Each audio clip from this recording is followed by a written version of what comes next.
Hi, everyone.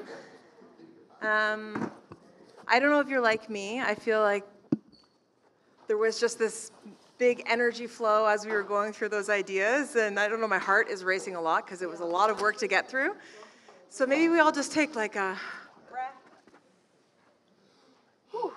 I mean, it was exciting, but it was intense. That's the best word I was looking for. I didn't want to use the word stressful because it was positive, but intense is a good word.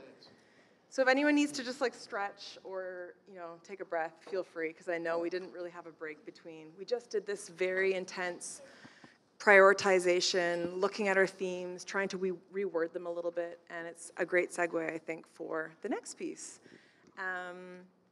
So, hi everyone. Hello to our wonderful panelists. So I'm so thrilled to welcome all of you here today. It feels very strange to be on the stage, but hopefully all of you can see our wonderful panelists, and here we have some bios and names and things like that. We're really fortunate today to be joined by 4 folks who have such a wide breadth. Oh, can you hear me better now? This is better. Okay, great. I will, and that's a good reminder.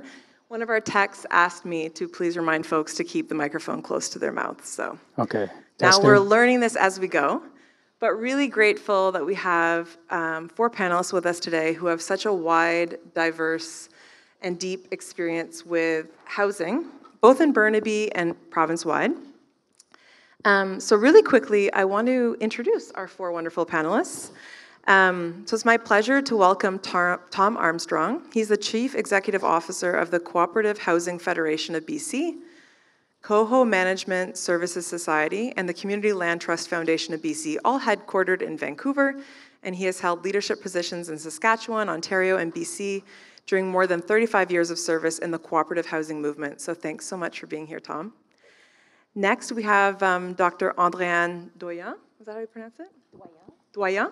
Yeah. She holds a PhD in planning from the University of Melbourne. She is an assistant professor at the School of Resource and Environmental Management at SFU. Her current research focuses on urban governance and planning for resilient and climate-just cities, sustainable housing, and questions of justice in sustainable transitions. She's particularly interested in understanding processes of change related to sustainability outcomes. So Andréanne, thank you so much for being here. We have Leanne, a familiar face, but for any of us that have, forgotten Leanne, Leanne is the Deputy General Manager of Planning and Development for the City of Burnaby. Leanne led the development of many of the housing policies that Burnaby uses today, and recently she has been heading the Building Division, which is responsible for permitting the deliveries of all Burnaby housing projects. So thanks for being here again, Leanne. And some of you might have had the opportunity to connect with Murray this morning. Murray Martin is the co-chair of Burnaby ACORN. Murray has been involved with stopping dem evictions in Burnaby since getting involved with BC ACORN in 2013, and his ongoing efforts have resulted in the development of the Burnaby Tenant Assistance Policy, which included many of ACORN's policy proposals, and to this day, this policy remains the gold standard for municipal tenant policy in Canada. So maybe we can give a quick round of applause, even though you haven't heard them yet, to Murray, Leanne, Andréanne, and Thom for being with us today. And as we're going to learn over the next just over an hour, these leaders bring such distinct but important housing expertise and knowledge. And before continuing, I just wanted to also mention, there's so many lived experiences, areas of knowledge and perspectives on housing in Burnaby. So this panel cannot speak to all of those areas of expertise and knowledge, but I'm hoping what it can do is provide some really important reflection and food for thought as we continue to think about these recommendations that we want to put forward on behalf of the Burnaby Residents' Assembly. I'll also invite you, take notes of questions or things that are popping up for you during the conversation. And we're going to have a Q&A after we hear from the panelists for probably about 30 minutes. So please write down those questions, and there's going to be moments for you to ask the panelists questions. And I think that's enough for me. So thank you again, and let's get started.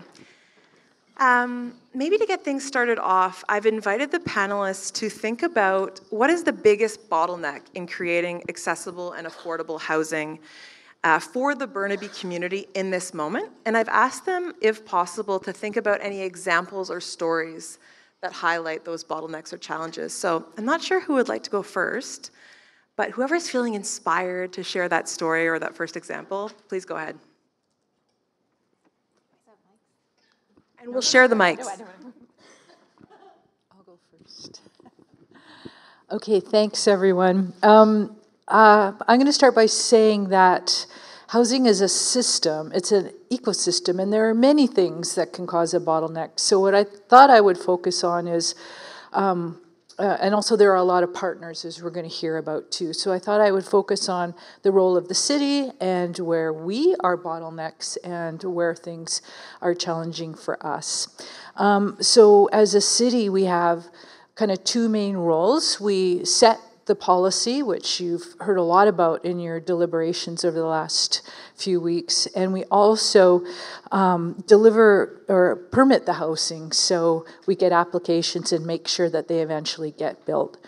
I'm going to talk to you about what I think a bottleneck is, which is the policy side, and it's maybe not apparent to you now, but it's going to be becoming apparent to you. And I'm going to explain this by telling you why policy bottlenecks are hugely important. And part of this story relates to the two fellows next to me, because in 2018 or so, we had a bad policy bottleneck in Burnaby where we were not getting any housing built because we had policy about housing that was outdated, not appropriate for the times, didn't respond to current needs.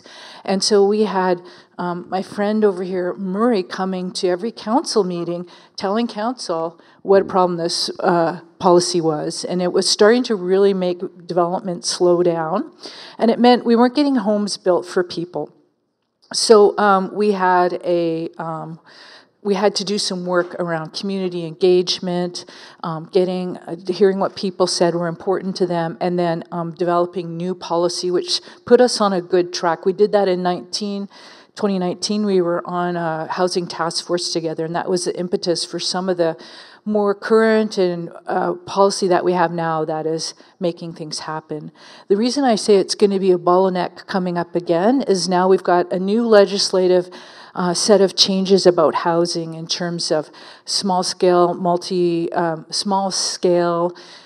multiplex housing in all single-family neighborhoods, more development required by the province in areas around transit stations. And this is causing a lot of confusion as to what people can and can't do. And neighbors are starting to say, wait a second, what's happening here? We're changing our rules, and the community isn't clear about it, and developers aren't clear about it. And that's going to be another policy bottleneck. And as I say, the reason it's a problem is that if we don't have housing always being permitted and then built and then open for occupancy, that kind of train of housing units coming on board, then we start to fall behind. We don't have homes for people, and we start to see more challenging, especially for people with lower incomes, if we're not building that housing. Sorry, that's a long answer, but I hope that gave you some context from where I'm coming from. Sure. Hi, everyone. Leanne, I love that you said housing's a system, because it's something I talk about a lot. Because there's so many different components. I think as well, the other thing that I like to think about when I think of housing is it's both a noun and a verb. Housing is tangible. It's something that we can touch. It's something that we live in. So we need roofs, and we need walls, and we need spaces for us to live in. But why it's also a verb, or why we talk about housing, is it's also a process, and it also provides us, as well as everyone else, services. It connects us to different opportunities, be they work, education, services, recreation, things like that, and it connects us to each other. So it's really important to think of, it's not just about the four walls and the roof, it actually is about what it does with and for us, and then it connects again back to the system. So I think it's important that we think of housing as something that's much more nuanced. Another reason I think it's really important that we think of housing as a system is all the different players that are involved. I know that oftentimes there are policy bottlenecks or top-down rule changes, as we're experiencing right now with the province coming down and telling municipalities to change, particularly around zoning, so how many housing units you can put where and why they want to make those changes. different municipalities can undergo different decision-making processes themselves to do this, but they can say, we're going to change the zoning here. But unless other stakeholders and players in the system are ready and willing and able to sort of come on board, we're not going to be delivering housing either. So I think it's really important that we understand the role that industry plays, the role that nonprofit and cooperative housing plays, and the role that different levels of government play, particularly provincial and federal, when we're thinking about who can provide particularly social or public housing. So I think we also have to remember that Burnaby can set out some pretty amazing goals and can really think about where to put housing, but that's not going to do everything. So we really need to be thinking about who else is participating in that. And the last thing I'll say about a system and how we need to be thinking of housing as a system, I also want us to think about what does a resilient system look like? So a housing system that can withstand changes, that can withstand bottlenecks, that can withstand sort of things that are coming up from bottom or the top. And one of the things that really supports a diverse system is, as a resilient system is diversity. So one of the things I think that, and from my perspective, that Burnaby has really struggled with from a housing perspective is you kind of got two choices. You either live in an apartment or a single family home. And it doesn't provide a lot of choice, a lot of diversity for different types of folks at different housing needs in terms of their own life cycle or their own, I guess, either social or cultural needs as well. So really thinking about how can we create a more diverse system and a more complex system that will sort of be able to withstand the differences in demographics, the changes in demographics, but again, thinking as well about the different types of housing through different types of tenure as well. So thinking rental, social housing, ownership, and beyond.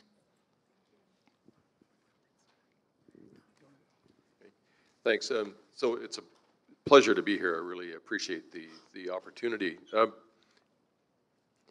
So I think there is still, the big bottleneck for me is there's still a disconnect between the housing goals that council has set out and the muscle memory that's built into the staff team around delivering on those goals. You know, Burnaby, a couple of electoral cycles ago and before that, Burnaby is a textbook example of a municipality that said, let's hitch our wagon to the private sector and we can build our way out of the supply and affordability problem we had. And we all know the outcomes that produced. You know, Burnaby became the, you know, arguably the dem-eviction capital of Canada, possibly North America and the world.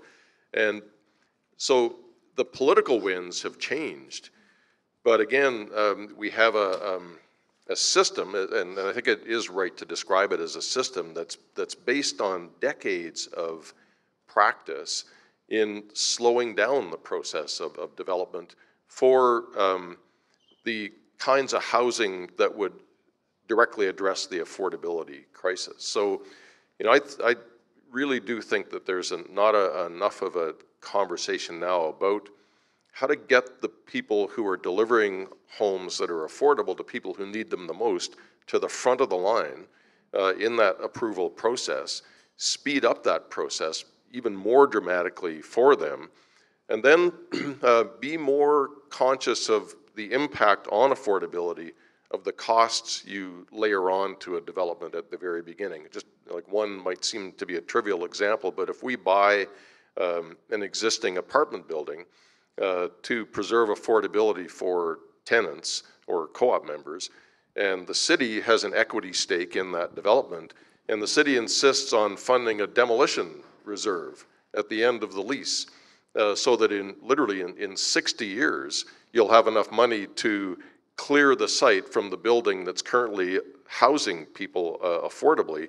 But the cost of contributing to that demolition reserve now on day one adds real dollars to real rents on day one for tenants or members who can't afford them.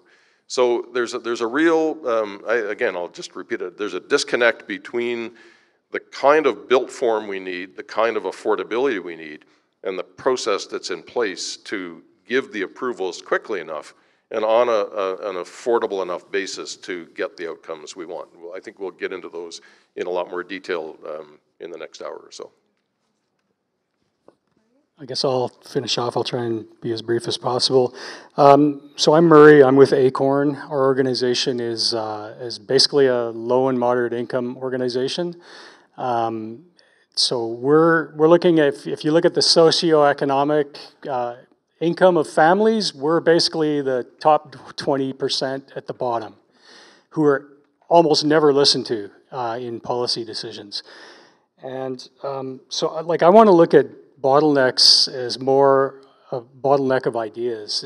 Is from us, from our point of view, that's the big problem, because our people are rarely heard, even though they're the ones in the most need.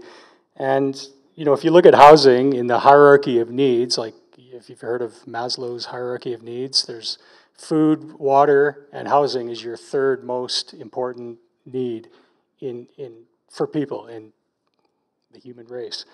And the problem is, you know, if you're in secured housing like I am, if you got a secure situation, you rarely think about housing in that way, right? And if you've never gone through being homeless in your life, it's not even on your radar as a human need. Like food, you know, it's pretty easy for most people to accept, even if they haven't starved. But and water, you know, we've all been thirsty and hungry at some point, but a lot of us have never been homeless and have no comprehension of you know, how that shortens your lifespan and how much stress that puts on. And so really, from our point of view, these policies have to be looked at from the bottom, and that's where the solution is. They're generally looked at from the top, and the top generally means more market housing, increasing property values, you know, $1 million condos for the rich, and all that development coming at the expense of working people at the bottom who actually build the places and do the most important jobs in our society, as we found out during COVID. And they're just discarded and, you know, like, here's a bag of money, if they even get that. And so, like, for a story about this, I just, last week, I was asked by a reporter to contact some people in one of the dumb-evicted areas in Burnaby here. So we had 64 units, a building that we knocked on all the doors, and we had about 20 contacts, emails, and phone numbers. So I went through and tried to contact them all. We got 6 responses, and every one of them said it was the worst, by far, the worst experience of their life, like the insecurity of being evicted. And this is like going back, this eviction was in 2017, right? And that you know, those are the dream days, and compared to today of being a low-income person facing dem eviction, and even, you know, like moderate income and people at the middle of the spectrum. And so from our point of view, we think it's absurd, like some of these government policies, housing for middle-class people, where they're subsidizing housing for people who are renting between $90,000 and $190,000 instead of the people at the bottom. We see, and I think there's a proven record in the factual world, in the historical world, of the solutions coming from below, meaning subsidized housing for the most vulnerable people, minimum wage workers, people who are making very low incomes.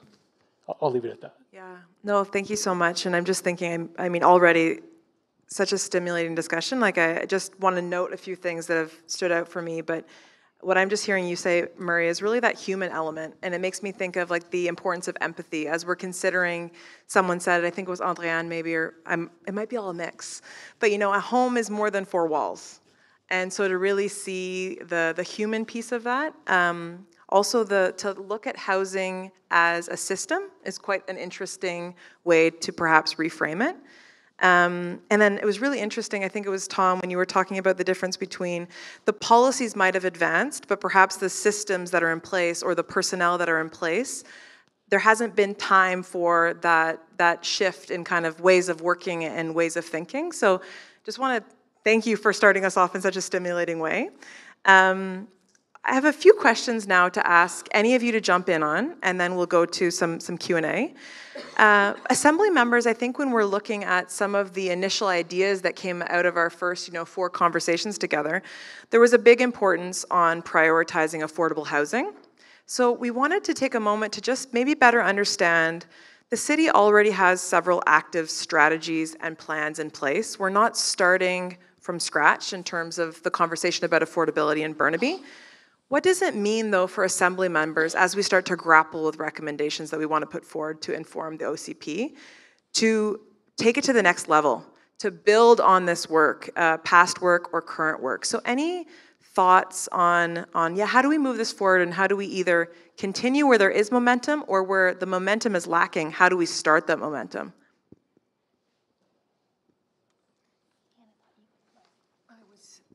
Going to start off by just listing and making sure we're all on the same page on what some of those things are that we're going to build on. And one, again, is back to the policy pieces, the having an OCP and community plans and housing strategy is kind of the starting point or foundation for this. And the other important pieces of the housing system that we have to have, or the empathetic policy pieces that Murray was describing, and what Michelle had touched upon, is the tenant assistance policy and the rental use zoning policy. The rental use zoning policy is one where for each building that gets built, 20% of the units will be at 20% below CMHC median rent. And the tenant assistance policy, in a nutshell, is that if you're living in a building that's going to be demolished, you will have a right to come back and live in the new building 3 or 4 years down the road at the same rent.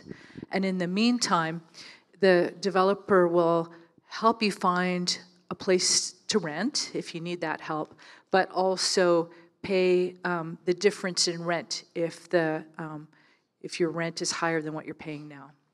So those are the pieces to build upon. Yeah, so I guess, one of the things that we always, when we get new members into our organization, we go through this kind of boring 3 levels of government. And the housing crisis is largely created at the federal level, and the provincial level is kind of secondary, and then there's certain niches at the housing level. So I'm not going to get into the other two levels of government, just the municipal. But we see there's a lot of things that Burnaby can do, and the start was, so the tenant assistance policy, basically when a developer builds a place, what we got put in place in the city is that, and we got this from tenants. I didn't just make this up and take this to the council. It was from asking how much money would it take for you to be satisfied if development was to happen. And obviously everyone's saying, well, $50,000, $20,000, like as much as they'll give us. And then when we started asking a different question, would you rather have rent stability? We interviewed like hundreds and hundreds of people over the years when the demo evictions were going on, and there was like 2 or 3 who wanted a bag of money, and almost everyone said rent stabilization is what they want. They don't want to be paid, which essentially means you're paid to leave or you're paid to put off your problems for a couple of years.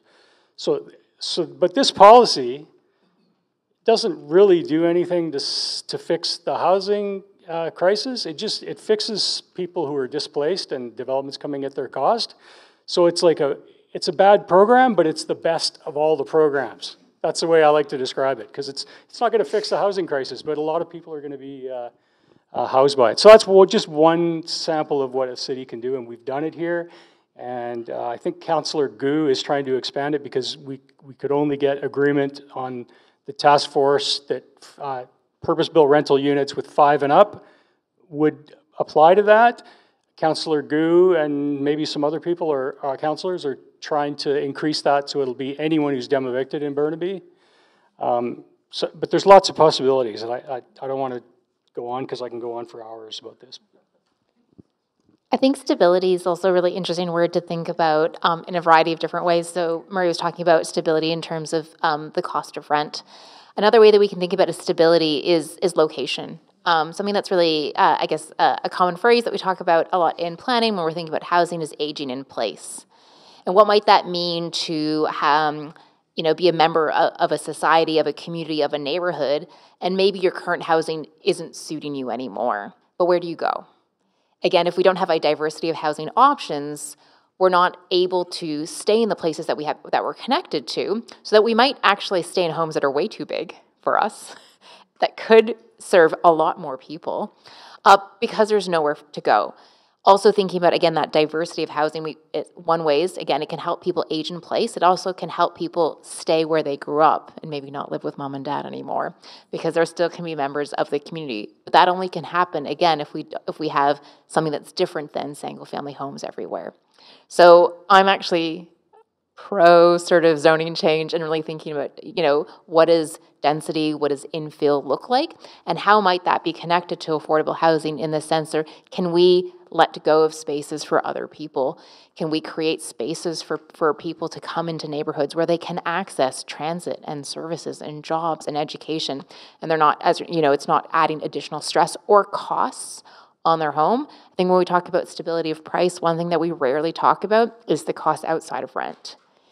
You could be sort of living somewhere, but being able to access all these other things could actually cost you a lot. And therefore, it doesn't really matter. In some ways, it always matters. But like, rent isn't the only thing anymore, or your mortgage payments aren't the only thing anymore.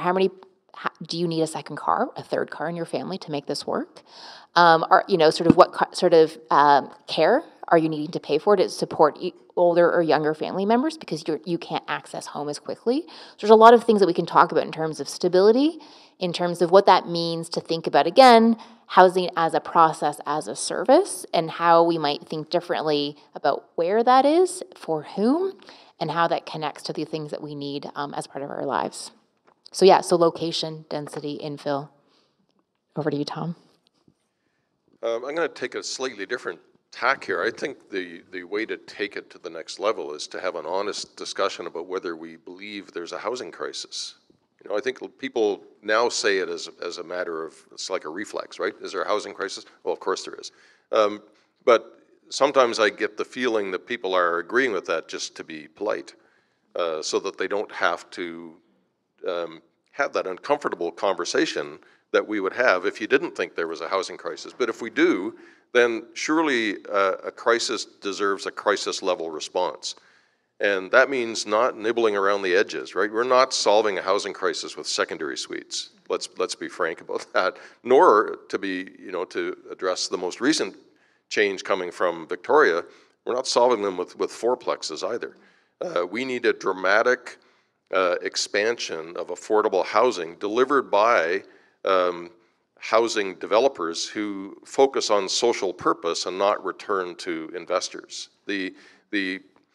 I think the big issue in Burnaby and anywhere else in driving change in the housing system is the over-reliance on the private sector for solutions that haven't ever come out of the private sector. People like to say the housing market is broken. It's not. The housing market is working exactly the way it was designed, accomplishing exactly what it was intended to accomplish, which is to deliver double-digit returns to investors who invest in purpose-built rental housing, and to deliver retirement security to individual homeowners who have bought into a system, understandably, that promises retirement security based on that investment in the single detached home. And until we create a housing delivery system that focuses a much higher percentage of the homes it delivers on the co-op or nonprofit, or what I would call generally the non-market housing sector, which exists for a different reason, to deliver homes for people that they can afford, not a return to an investor. Returns to investors are fine, but the impact of having multi-unit residential housing turn into an international asset class in investment portfolios around the world has been devastating to people's lives and health, and to the environment, and to income security, and to communities generally. So the way to double down on addressing the housing crisis, if we agree there is one, is to entertain the notion of a much more robust non-market housing delivery system that actually focuses on homes for communities, not homes for investors. I I'm just sighing because I'm like, oh my gosh, taking so many notes. I don't know why, but it's just very interesting. Oh, I'm sorry, can I just Yeah, say one more please, thing? keep going. The city needs to also join the game on the province's new rental protection fund. Building is fine. New supply is really, really, really important, but the most affordable housing we have is the housing that's already built and occupied by tenants in older purpose-built rental homes, and they're the people who are suffering the most in an overheated housing environment where homes are being bought up by real estate investment trusts and institutional investors, purchasing those homes, moving them out of the private sector into the co-op and nonprofit sector where they'll be permanently affordable and lead to affordable redevelopment downstream is the way to seed the future supply of a whole generation of affordable homes. Sorry, I forgot that. And I'll just add to that we want to upgrade those homes to make them safe. We know Burnaby was one of the hardest hit municipalities during the 2021 heat dome. 98% of the people who passed away during the heat dome did so in their homes. So we need to make sure that these affordable existing rental units that are, I agree, so important to maintain, we need to upgrade them. We need to be thinking about retrofit. Burnaby has a great building retrofit program, and what I'd like to see is sort of that being implemented and really thinking about where we're putting our money and our time so that people in these units are going to be safe to the next heat waves or the next cold snaps that we are going to keep experiencing. So yeah, let's take care of those buildings. Well, if the heat dome taught us anything, it's that people don't mind shade. So let's get rid of shadow studies on new developments. You know, we lost 2 floors off a new development in downtown Vancouver because the additional height in the building was going to throw an extra 1.5% of shade on a park at Seymour and Davie. So rather than have the Yaletown dogs have to pee in the shade, we had to cut 2 floors off the building, and that drove rents an average of $250 a month higher on day one for low and moderate income residents. Yeah, so I just want to add, I want to build off Thom's point about this being a crisis or not a crisis, and it depends on where you are in the socioeconomic part of society. So the housing, the BC assessment housing, these are, I can't remember the exact numbers, but the total assessment of housing in BC has gone from like $500 billion to $3 trillion in like 2 decades, something like that. Don't quote me on that, but it's something ridiculous out of proportion. And this is all speculative because no one's creating more land, right? This is coming from like speculation and the market solution to all this. So that's the root of the problem from our point of view, is if you look anywhere where there's like Vienna, Singapore, places like that around the world where they've got affordable rents, this is because they've decommodified, they take the profit motive out of this.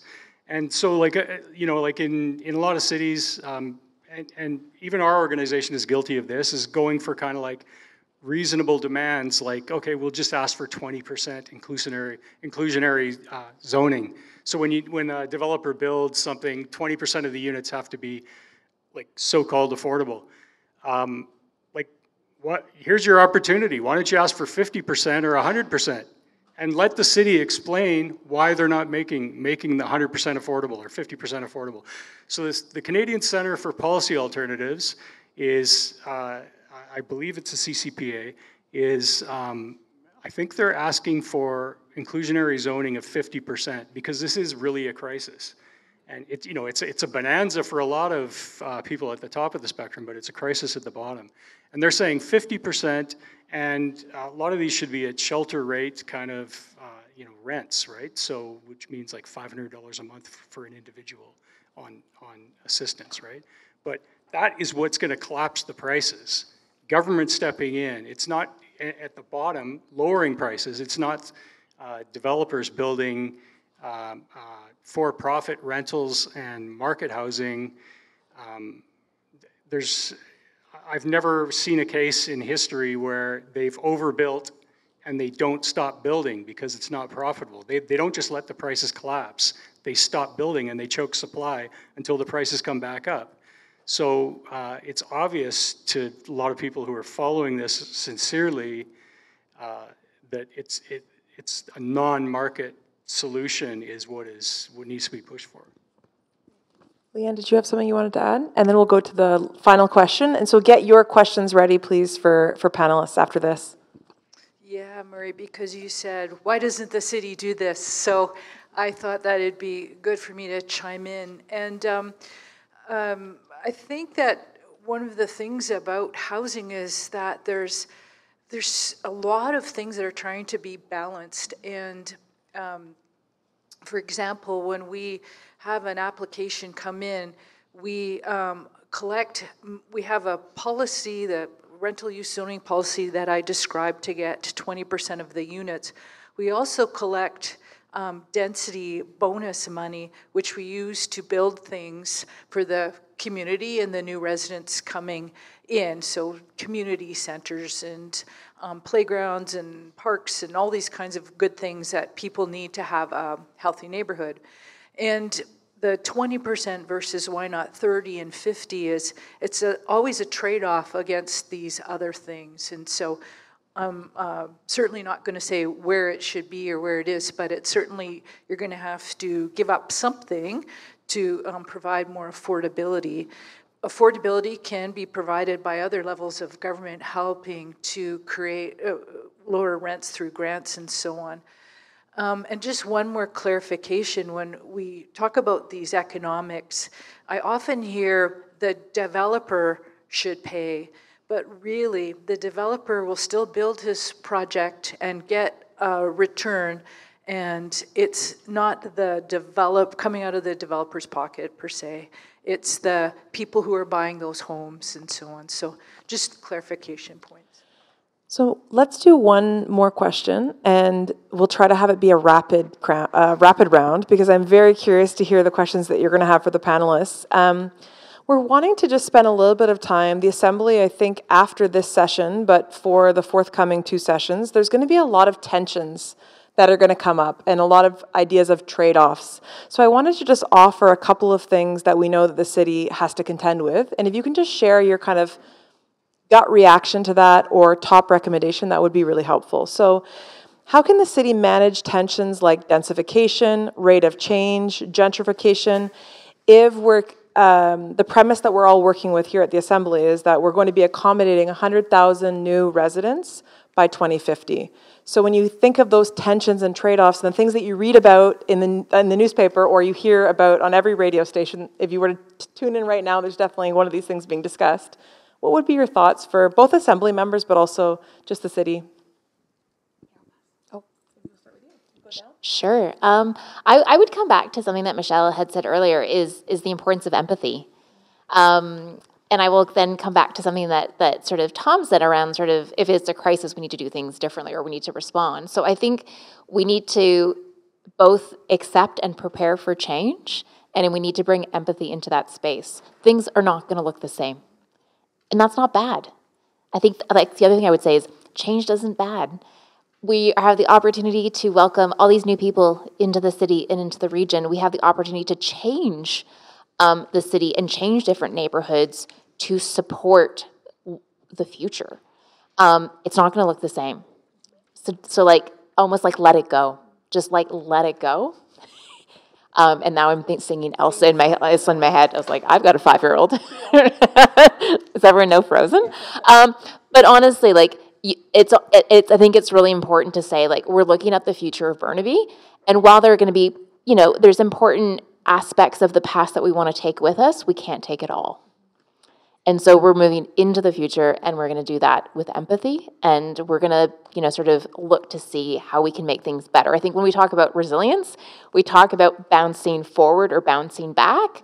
I'm a big fan of the bouncing forward. What does the new Burnaby look like? Not how do we go back to the old or stagnate, because that's not helpful for anybody. What does an evolving, dynamic Burnaby look like, and how might we do all that together?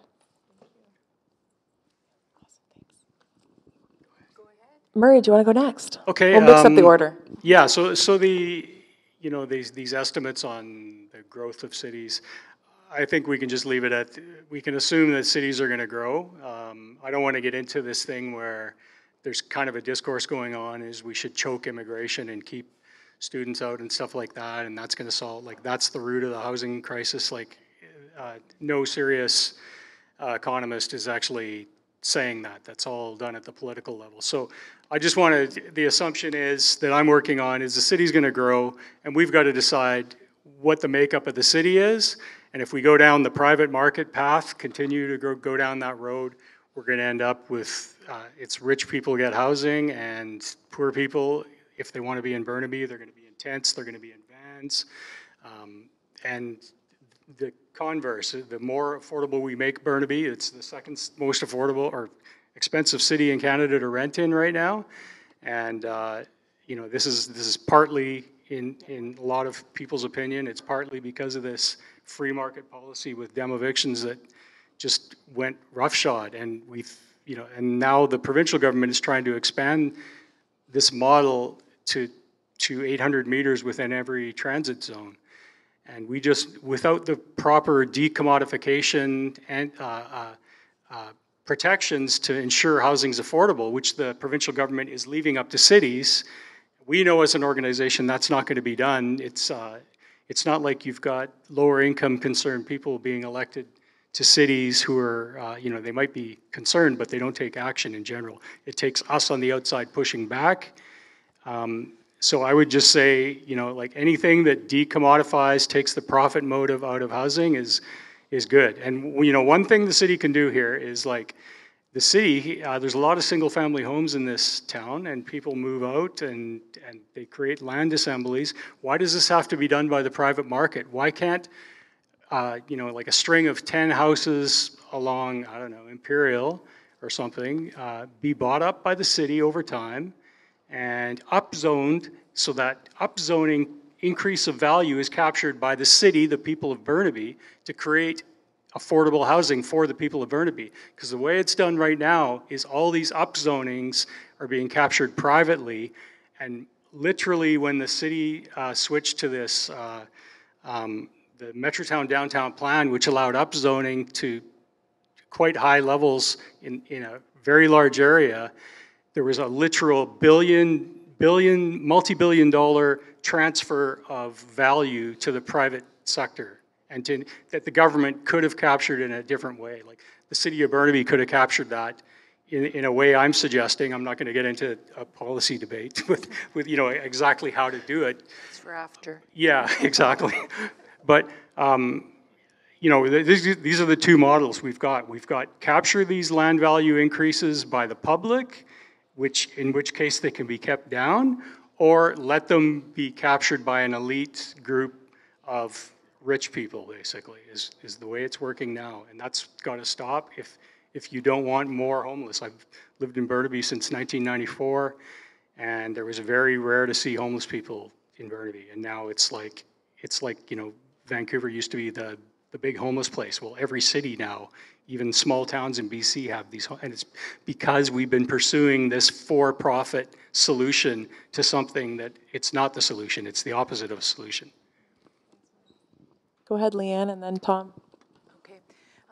So I agreeing with what I'm hearing here, and I think the city's going to try to keep going on all of these levers of providing housing and driving affordability with the tools that we have and so on, hopefully leveling up as things have changed. And to Murray's point about capturing more value, building more homes for people in Burnaby, you know, we just created a Burnaby Housing Authority, and it's very new, but and I don't know if we thought as bold as Murray has just articulated, but eventually it could get to that stage where it is developing, doing assemblies and things like that. So kind of working on all of that.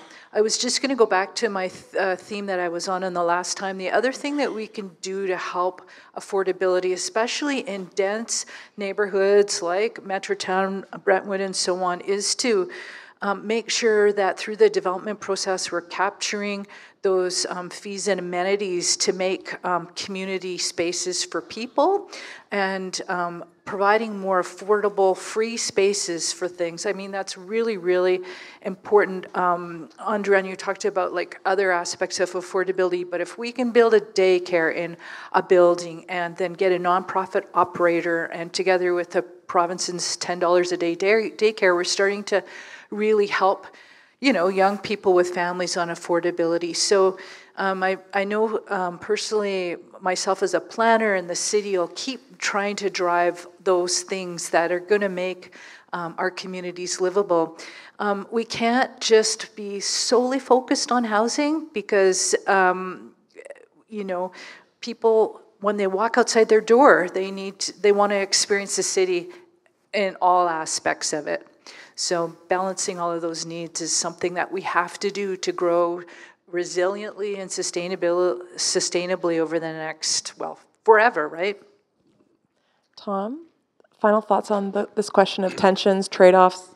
Well, I'm glad you asked the question, because to not ask it would be to pretend that there isn't going to be disruption and tension. And of course there is. And, you know, we do have to, I mean, just it sounds simple, but we have to be a little nicer to each other in some of these public policy debates, but also be ready to accept more disruption than we ever thought we'd be comfortable with. You know, I like to say, celebrate your past, don't live in it, because the future is a train, right? And it's coming toward us. I know sometimes people like to talk about you know, gentle density as a solution to the housing crisis. I know it's it's a nicer sounding notion. The problem is I've never seen gentle homelessness, and that's the challenge that we're trying to meet. So another thing that I don't think gets talked about enough, and I think it would help ease some of the tension, is if everyone was asked to be part of the solution. I've got school boards on my radar these days. Maybe when it comes to land use and land planning, some of the most conservative institutions in our system are school boards. Why is not every school board site in BC right now on the block for a mixed-use daycare, community center, school, and affordable housing development? Why is that not just like the no-brainer? But school boards will fight that tooth and nail to the end, not to be told that that's how they have to use those extremely valuable assets in land and community space, so that we could address the issue that Leanne's raising. Like, it isn't just housing, it's community, it's quality of life. We're not building units, we're building homes. And that's something that we need to focus on. So no sense pretending it's not going to be a hairy ride. It is, but you know, if we all focus on the outcomes that we're trying to achieve, I think we can get there.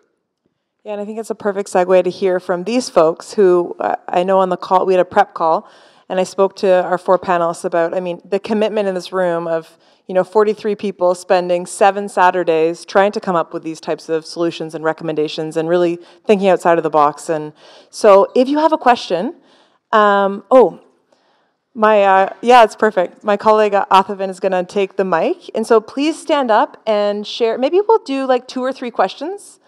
And then I'll invite the panelists to answer whichever question resonates most with them, or that they feel that they have something to say. And we'll take about 15 minutes or so for Q&A. So don't be shy. Ask your questions. Even if they're a little bit controversial or a little bit outside of the box, that's great. All the better for our panelists, right?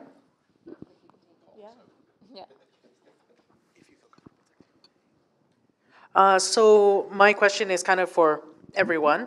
Thom mentioned that we want to build a robust non-market housing delivery system. But at the same time, we're hearing from the city and Leanne how we need to use fees from the rezoning applications, the density bonus, and the fees for rental use policy. So what is the path forward with that? How are we supposed to get to this non-market housing strategy and also be keeping this development and these fees? Yeah, let's do maybe 2 more questions to collect a couple. Great, thank you. That's a great question. Hi, Thanks very much for coming this afternoon. Mr. Armstrong talked about an opportunity that's right in our faces, I suppose, of existing housing, i.e. an older apartment building or what have you, whether that's going to be demolished or not, or that the city may purchase to be part of the plan, i.e. cooperative or whatever the case may be. Is the city actually looking at situations like that and honestly thinking about doing so, or are they involved in doing that? And if so, on what level? Maybe we'll start with those two, and then other folks can think of the questions as we invite the panelists to take these two questions on. Okay, thanks for the question. I'll start with yours because I have a bad memory. I'm going to have to be reminded again of yours. So I think, Thom, you're referring to the new provincial fund, specifically, Rental Protection Fund. What, $500 million you got as seed money for nonprofits to buy housing to protect in perpetuity. But there is an example of a building the city bought in partnership with your organization, the co-op. So we do have an example where we bought an existing co-op was in Metro Town, and then have an arrangement for your organization to run it. So yeah, we see both of those as still being options going forward in the future. And I guess when you talked about us taking advantage, do you want to explain more, like could we do more or level up more? Yeah, I think you're right that the $500 million that came from the province to seed the rental protection fund is now being deployed across the province to, by the latest estimate I've seen in the pipeline, buy about 2,400 homes and leave rents in that $750 to $1,200 a month range where they are now. And the fund is meant to just close the equity gap between what it takes to actually purchase the buildings and what you can finance to keep rents exactly where they are. So municipalities could easily dedicate a portion of their housing development funds to either partner with the rental protection fund to keep rents even more deeply affordable, or to buy up more buildings in municipalities. And the beauty of the model is that you don't have to add a single full-time employee to the municipal rolls, because it's all acquired and managed by nonprofits, community land trusts, and co-ops on a non-market or non-profit basis going forward. So we're seeing amazing results from that model. I think if municipalities like Burnaby, who have healthy cash flows, invested in the model, we'd get even more dramatic results. I'll just add, I think something that Thom said and Leanna spoke about previously too, is the importance of partnerships, I think, for both of your questions. There's a lot of things the city on their own wouldn't be able to do, be it financial, policy, politics. There's lots of reasons that we don't necessarily need to get into, but it might not be available or appropriate for the city to do, but they can support organizations, nonprofits, cooperatives, and do that in different types of partnerships. A lot of the funding that is available is actually about creating different types of partnerships, having nonprofit housing providers provide the services that are needed within housing, or to manage, to maintain those housing. Burnaby does have certain things. They do have some money. They have some land, but they also have a lot of know-how, right? There's a lot of capacity in terms of knowledge as well. So there's opportunities, I think, for that to be looked at. And again, what's great is that we already have an example of that here, and it's about, again, I think as Lena says, how do we kind of embed that or sort of take that up a notch and do more of it? But it's really about finding those opportunities for organizations to work together, because often the nonprofits can't do it on their own, and the cities as well. To the other question, I think one of the challenges, I think, and maybe correct me if I'm wrong, but it's really getting at that tension, right? Municipalities need money to do things, to run services as simple as picking up your garbage to running this amazing community center and everything in between. Money can come from a variety of different places. Some of them is through property taxes, which no one likes to talk about, but it's, one of the places that municipalities make their most money. But other things, it's through different types of fee-for-services and through development. Cities make a lot of money when developers pay for fees, but also they're paying for things like community contributions or development contributions and things like that. So the tension is, if we were to stop receiving those fees, what services are you willing to stop having?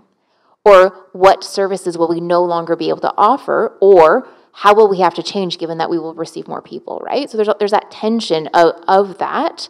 I think it partly comes back to finding opportunities for partnerships like is discussed here and balancing that. I know Murray would say no, probably to no balance. But back to Leanne's point, I think there is that sense of it's tough. There are trade-offs. Cities cannot function under the current system without bringing in money. No, I just want to talk about the money issue. So like, here's one thing that's very rarely considered is governments can borrow money much cheaper than private corporations. So when the developers, they go to build, where do they get the money? They have to borrow from the banks, and they borrow at inflated interest rates in comparison to city, provincial, and federal governments. So, you know, if that's your starting point, because that's a lot of the costs of the end product, it's just like on paper, the public sector can build, so the Burnaby's on the right path by having this housing authority, like it's basically a Burnaby version of public housing. And I just want to talk about the provincial initiative is a good start to buy up some of these old buildings, like that high rise that was bought and taken out of the private market. I guess it was a group that for a pension fund, and they wanted to maximize their profit, and they ended up selling to you guys, and you guys can ensure that the rents are affordable and people don't get evicted. Well, that's the kind of thing that needs to be done, but that money is like the $500 million the province is putting forward is like, that's enough to build, you know, like what we're seeing as needed in Burnaby every year, right? So, you know, that's got to be scaled up. And is this a crisis or not? And we're saying this is a crisis. This is like, we've never had homeless of these numbers ever in Canadian history. Like, it's just, you know, like I'm 61 and I've never seen this. And like, I would probably be one of the homeless people now if I was growing up and, you know, in my 20s now or teens now. So there's kind of a hidden assumption that people are uncomfortable with questioning, that the private market, capitalism delivers. Well, it hasn't been delivering for a long time, and people have got to start to face that fact. So, you know, we could scale up the Burnaby building, or build whatever it's going to be called, the housing authority, and they can be a developer, right? So why do we have to have for-profit private developers? It's tough, though. The political conversation is hard, right? Because people don't want to pay more property taxes. Then developers don't want to pay more development cost levies. Nobody wants to pay more, but everybody wants the same or more level of service. So, I mean, you know, you asked how to build out this non-market housing, and part of it is, you know, the system is very internally consistent, right? And it's hard to read the label from inside the jar, I'll give you that. But it's, right now, you know, when we rely on inclusionary zoning, and I take Murray's point, we need to be more aggressive in our demands on inclusionary zoning, but inclusionary zoning is still a private sector-led solution, right? The thing about capital is it's very restless. If it doesn't find a comfy home where it's sitting now, it'll move somewhere else that's more comfy. And you could get everybody to agree that 40% was a great percentage on inclusionary zoning, but developers are still going to time the market. And I'm not saying that to trash developers. That's the DNA of that business model, right? So you're asking to get affordable housing solutions out of a developer-led model. You're asking a whole sector to do something it was never meant to do. So unless you're really willing to deploy land and capital to build out co-op and nonprofit housing solutions, you're always going to be trying to get a private sector-led housing market to perform in ways it was never designed to perform. That's a problem. Okay. Maybe just because I'm thinking of time. If there's one more like burning question, there's a lot, but we could do like a, no, I'm just kidding. Maybe what we'll do is we'll take both the questions at this table, and maybe we'll do very quick responses to that, because I would love to hear some closing reflections from each of you. So if we can share the questions quickly too, that would be wonderful. I want to make sure everyone gets a break, because I feel like folks also need a break after this. I don't know if this will have a fast answer. The city of Vancouver in 2020 expropriated the Balmoral and the Regent hotels in order to turn them into affordable housing. What's stopping Burnaby from doing that with all the empty buildings that are just like the empty high-rises that aren't being rented out? Quickly, I want to They didn't. The owners of the buildings didn't pay, so the city actually had the legal right to take over the building. But if you see an empty building and they're still paying their taxes, the city, the government, the province doesn't have the power to actually take over that building. It's because they were in errors. They owed money. And so they were able to do that. Maybe let's hear the second question. Thank you for clarifying that. Yeah. All right, thanks. I don't know if this is going to be particularly quick in either the question or the answer. I've been thinking a lot about how different levels of how we basically pay for things as we go through the conversation. And it's really been great to hear one person bring up one thought and then another, provide a little bit more context. So I love it, Leanne, that you actually clarified that, developer, when they're asked to set aside a certain amount of portion of the building, well, does the cost potentially get just passed on to the other people who go about there. And I also really like, Thom, that you mentioned, some like the political side. So when it kind of comes down to a lot of, when we're talking about, the base question that I kind of was having in the top of my mind was, why is housing so expensive these days? And I think it also goes back to, as Murray, you mentioned, it's become commodified, right? And then we talk about this as kind of this amorphous side of society of the private sector being this, the side that's really raised all the prices, and I think generally I would agree with that. But when we break down that private sector, it's not necessarily just like a corporation, this unnamed corporation. We're talking about, homeowners across Canada, right? We're talking about millions and millions of Canadians who vote in a democratic system, who want to continue to see their retirement savings, who have been promised that this is their retirement funding, right? And while I agree with this idea of trying to decommodify and trying to remove the money from there so it becomes a little bit more sustainable for growth, I'm curious about what your ideas are for actually being able to have that, those methods to be able to counteract that. Because this is probably a little bit beyond the scope of just Burnaby, but at the same time, every level of government in our democratic society is going to be affected by these policies, which people are incentivized to keep up this system. It's kind of like the largest amount in terms of players, like market collusion that exists, right? So thank you for that question. Maybe if we can each take it very, very quickly. And then there's a break, so the five of you can get together. Because I really want to hear that final reflection from everyone. So if we can just try to answer that question. It's a very heavy question, an important question, but maybe we'll start with you, Andréanne. Yeah, I think the answer is that there is no answer, right? Partly it's if there was an answer, we probably would have done it. But I think coming back to Murray and Thom's point, a better balanced housing system with more nonprofit and cooperative housing would help even out some of this.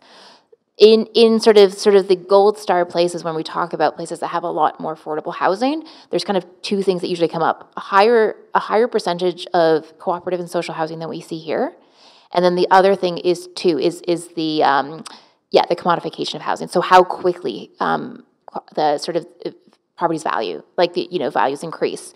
And so we don't have either of those sort of things in place here, but it's about how do we tip the scales, and we can tip the scales by not having such a massive amount of our housing being in the private sector or sort of be market housing. We can sort of tip them. So, when we have less than 5% of our housing as social or cooperative, that's peanuts. what would it look like to have 20% of our housing being social and cooperative? What would it look like to have 30%? In many of these other places, it doesn't actually mean that, you know, the housing system collapses and if you have a home, it's not worth anything anymore. It just allows more people to have security of tenure, more people to have the sort of the basic needs that they do need to function. But it doesn't actually necessarily have to sort of, yeah. Just to kind of change tax, like I just want to pull it back to things that might not be obvious to the decommodification of housing that the city of Burnaby can do. So like one thing is city of Burnaby can create a landlord registry. And, you know, like if we have, there's so many, like I represent tenants at the RTB, and the vast majority of eviction, like in BC, we're the leading province for no-fault evictions, which means you're evicted by no fault of your own. It's like the landlord is using it for personal use or for a caretaker to move in. And we find out almost all of these are like fake evictions. And what a landlord registry does is like makes landlords get a license, and then their license can be revoked if they're, so it's basically regulation. This is a regulatory thing. It keeps the prices down. Like, so just say if you have one of these 3-story walk-ups, I go out, I run into $100 million and I start buying these up, and I want to make more money, I just start evicting people. And then there's no requirement, you know, your dog and your cat need a license, but your landlord doesn't, right? So, and there's no penalty system in BC, no realistic, like, so the housing minister, when David Eby was housing minister, he was like to great fanfare, was talking about this enforcement and compliance division that has 5 enforcers for the entire province. When I looked it up, in 2.5 years, they issued 13 penalties, and 7 of them were to landlords. So in this fantasy land, 7 landlords were bad and fined, but they still were allowed to do business, right?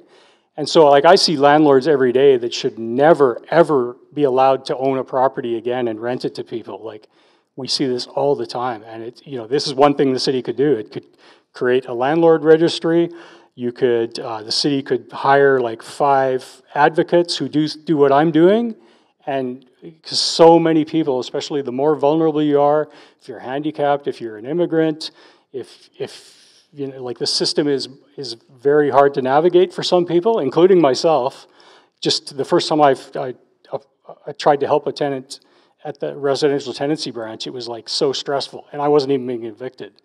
So there's things the city can do, and you guys can ask them to do it. So like there's 2 easy ones right there. Well, you're not going to say they're easy, but or city, the employees aren't going to say it's I'll easy. hire you. No thanks.